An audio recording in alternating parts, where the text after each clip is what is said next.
आहेत भाऊ सगळ्या एकूणच अशा पद्धतीनं सगळं सातत्यानं खासदार फुटतात। खरं तर लोकप्रतिनिधी म्हणून ज्यांची लायकी नव्हती त्यांना उद्धव साहेबांनी लोकसभेत पाठवलं, तो खरं तर जनाधाराचा हा अपमान आहे। या अपमानाचा बदला शिवसैनिक कधीही विसरणार नाहीत आणि येणाऱ्या काळात या खासदारांना आम्ही गद्दारीचे ठपके ज्यांना ज्यांना लागले, आम्ही जेवढे परिश्रम यांना निवडून आणण्यासाठी केले तेवढेच येणाऱ्या काळात हे शिवसैनिक यांना पाडण्यासाठी करतील।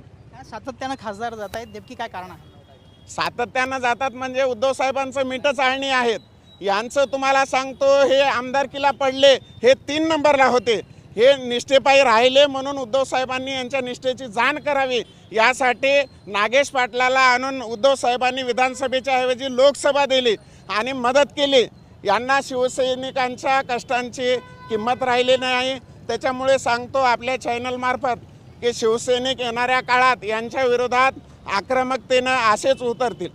एकूणच असं सांगितलं होतं की उद्धव ठाकरे भेटत नव्हते वगैरे, सातत्यानं त्यांच्याबद्दल नाराजी होती, हे सगळं पटतंय तुम्हाला? हो, 2-2दा विधानसभा भेटल्या, तुम्हाला लोकसभा भेटल्या। उद्धव साहेब अजून कशाला भेटायला पाहिजे होते तुमचे, बरोबर आहे ना?